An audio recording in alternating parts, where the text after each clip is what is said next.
My name's Keith. I'm a 36-year-old working for a small to mid-sized company. I live near my workplace, so I bike there every day. Figured if I'm gonna ride, I might as well do it right, so I bought a road bike and make it a point to ride along the spacious riverbank.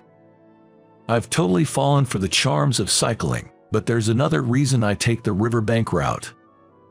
It's because of a woman who sits on a bench by the riverside. I first saw her about a month ago. I was taking a different route to work, the one that goes through this riverbank.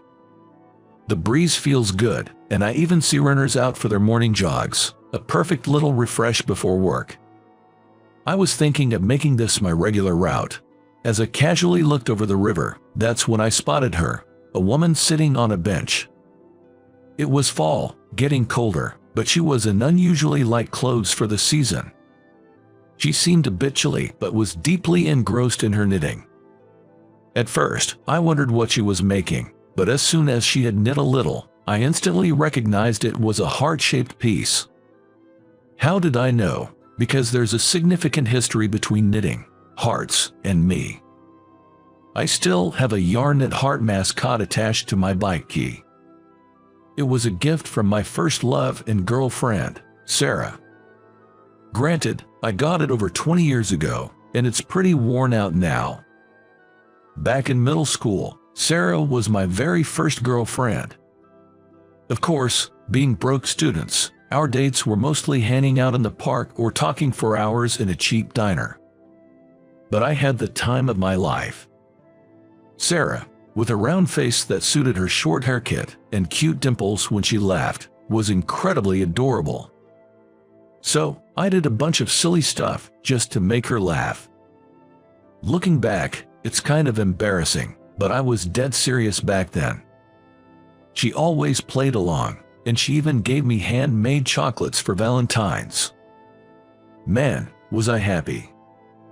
I had a bad reaction to those chocolates and spent a lot of time in the bathroom, but that didn't matter. Sarah was skilled with her hands but seemed to struggle with cooking. However, her knitting skills were top-notch even in middle school. She was always knitting something. Sometimes, she'd even bring her yarn to class and knit during breaks, which led to teachers scolding her or confiscating her materials. So, when she gave me this heart mascot, I was over the moon, even more than when I received the Valentine's chocolates. Because she had knit this heart just for me. I was grinning so much that day, I must have looked ridiculous, but it made Sarah crack up. Everything with Sarah was a first for me. I genuinely loved her, and I thought we'd always be together. Our first date, the first gift, and our first kiss. We even got caught by the authorities for sneaking out late at night to talk in the park. Every moment spent with her is still irreplaceable to me. But we couldn't stay together. After dating for a year, Sarah had to move schools. And it was in another state, not somewhere a student like me could easily visit. Back then, not everyone had cell phones. They weren't something students would have. We'll definitely write to each other. We promised as I tearfully saw her off. I wrote letters every week, and at first, Sarah responded. But gradually, her replies slowed, and eventually, they stopped altogether. I tried sending more letters, but they never reached Sarah, and finally got returned to me. Our relationship, strained by the distance, fizzled out without even a proper breakup.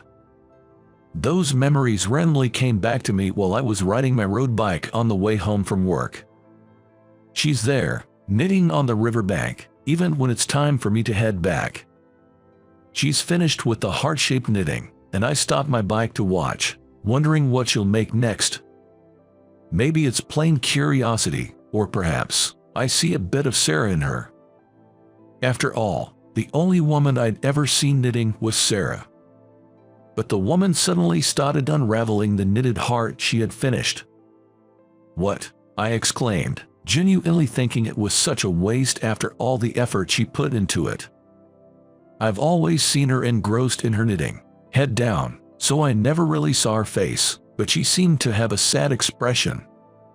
I felt a little uneasy, but she and I were total strangers. After all, I was just observing her without any real connection. Thinking I should get moving on my road bike, a strong gust of wind blew. I braced myself to avoid falling, but the keychain I got from Sarah broke off due to wear and tear, rolling down toward the riverside.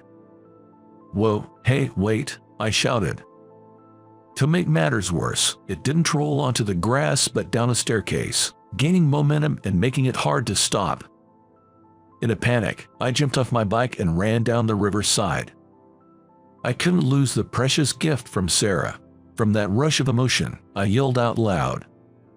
It was when I looked up after catching the mascot that luckily stopped near the bottom of the stairs. I caught her eye when she turned towards me at the sound of my loud voice. The first expression I saw on her, though she was skinny and her hair grown out, she looked just like Sarah. "Sarah, huh?" she gasped softly, eyes wide. Her face seemed to ask, "How do you know my name?" And then her eyes shifted to the mascot in my grasp. "No way, is that you, Keith?" Her recognition confirmed to me that she was indeed Sarah, and I found myself frozen for a moment. Well, of course. I thought she looked similar, but I didn't think she was the real deal. "Long time no see, you don't look, well, though." I knew I had to say something, anything, so I forced out the words. But it seemed I'd stepped on a landmine. Sarah smiled wryly, her head bowed. Yeah, a bit of a rough patch."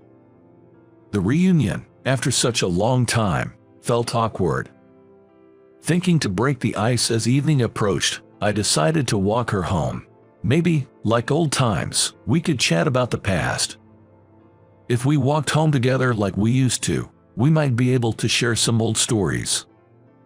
But then I heard Sarah's bombshell. "I don't have a home." The cozy atmosphere turned super awkward. Caught off guard, I blurted out, "What do you mean? You don't have a home?" What a spur-of-the-moment question.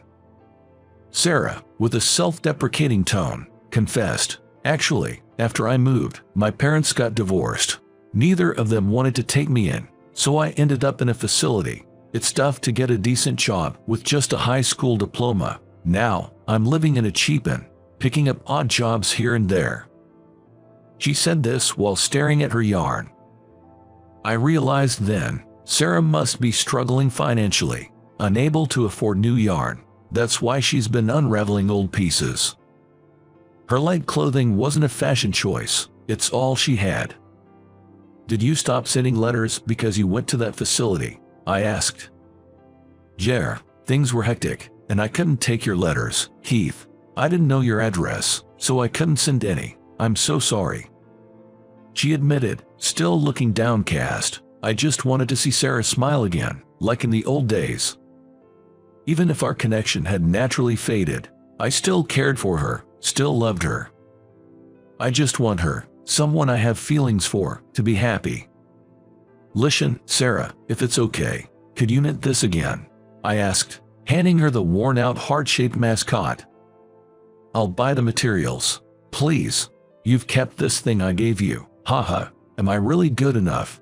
She laughed, a bit surprised and touched. "I want it because it's you who'll make it, Sarah." At that, she gave a modest, happy smile. Since then, Sarah started knitting my mascot again at a bench by the riverside. I'd buy whatever she told me to get and hand it to her. I considered going with her, but I didn't want her to worry about the cost, so I just handed her what I bought. In the mornings, I could do little more than greet her, but I made sure to stop by Sarah's place on my way home to talk, even for a bit. But the conversations were always about the past. About things we did in our club activities or embarrassing ourselves by hitting the wrong note during a singing contest. For us, the only common ground was those old stories. But that was enough. Because Sarah started to smile a little more. 2 weeks later, Sarah made a stunning heart-shaped mascot for me. It's clear she's improved her skills. Her mascots used to be just plain pink, but now they have red patterns on them and look much cuter. Well, this looks like something you could buy in a store. Oh, come on, it's not that great. She was modest about it, but the mascot I attached to my road bike ski was very popular at work. I want one like this. Where did you buy this? It was particularly popular among the female employees. I spontaneously thought, if Sarah sold the one she made, she could make a living off of it. Nowadays, people thrive selling handmade items online. With some yarn, Sarah's creations would definitely sell. I was sure of it, partly because of my business intuition. So, when I suggested this to Sarah, I can't do it. Why not? It was a hit with the women at work. The problem is I don't have an address. It hit me then. Even if she made and sold the products without a permanent address, there would be no place to list for returns. She would be in a bind if there was a mistake or a return. I wish I could make a living off of knitting too, but reality's tough. How about renting an address? I suggested that to Sarah, who was downcast. Many people these days don't want to use their home address, so there are services where you can rent one monthly. Sarah was surprised and said, I didn't know that, but I don't have the money. I'll cover the costs for materials and such. Once you make a profit, you can save it and eventually rent your own place. But I don't want to trouble you, Keith. Hannah, how about this? Think of it as a business deal. I believe your knitting will be a hit. It's not just about helping her because I love her. I'm truly in awe of Sarah's talent and want the world to see it. I'm willing to support her financially to make that happen. Finally, Sarah agreed, saying, I want to try it for a year. If she doesn't see results in a year, she'll quit. With that understanding, I supported her. Under that promise, I stepped in to support Sarah. But honestly, I had underestimated the situation. I was hoping that Sarah's knitting would gain traction, maybe around 6 months in. But Sarah's knitted goods started flying off the shelves almost instantly. It all began with her setting up a stall at a local flea market, where her knitted items, especially earrings and stids made with yarn, garnered a lot of attention. Thanks to this, her reputation grew, and when she participated in paid craft fairs, she made a decent profit. Of course, I helped out at the events, but Sarah is just amazing. She participates in events every month and yet never runs out of stock, always producing new items. I often wondered, how can she knit this fast and maintain this quality? Seems like she also started advertising on social media. Apparently, she began taking custom knitting orders online. She especially became a hit with moms wanting knit items for their children. Sarah is always busy knitting. Once she had saved up a decent amount of money, she could afford to buy clothes, and Sarah became noticeably more lively. She had been a bit too skinny, after all. Now when she smiles, dimples form, making her look just like she used to. In just 6 months, Sarah became a handmade crafts artist who made a significant profit, and she could purchase her own materials, and she no longer needed to stay in it. And now, she's living with me. About 3 months after she started selling her knit crafts, it honestly became more convenient for her to hold event meetings and get some assistance with delivery at my place. That's the official reason, at least. Sarah said she'd be fine living with me, and after the promised year passed, I took the plunge and proposed. She laughed and said, "We're pretty much like a married couple already," and gladly accepted. We've discussed having a wedding once things slow down a bit since Sarah is quite busy with her handmade orders. But to be honest, I just want her to finish her current crafts. After all, there are so many knitted items in our house waiting to be sold. I even built a shelf myself to help organize things. On the very night she moved in, no less. Instead of a traditional wedding night, I was doing some DIY work for Sarah.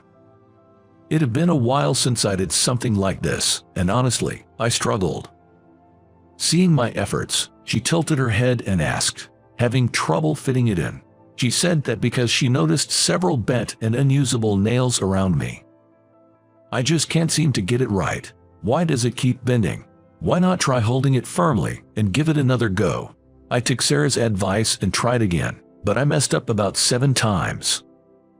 The shelf I finally made turned out to be quite handy, but it seems we might need another one soon or there won't be any room left to walk. Never thought I'd be surrounded by so much yarn, I mused, glancing at the wall. There, I saw an old worn-out heart-shaped mascot Sarah made for me, and a new one she had crafted recently. A question popped into my head. I've always wondered, why did you choose to make mascots out of knitting? It's 3-dimensional and seems quite difficult. By now, Sarah crafts them effortlessly, but back then, stuffing them with cotton must have been a challenge. As I pondered, Sarah, still knitting, said with a chuckle, "Who knows? Why don't you look it up yourself?" So, I did some research on mascots, and I understood her point. A mascot is a person, animal, or object believed to bring good luck. She gifted me the heart mascot, hoping to bring me good fortune. Maybe it's thanks to this mascot that I'm living such a blessed life now. It might even be the reason we got back together. Truly, it brought me so much luck. And as I thought this, I lovingly watched Sarah knit,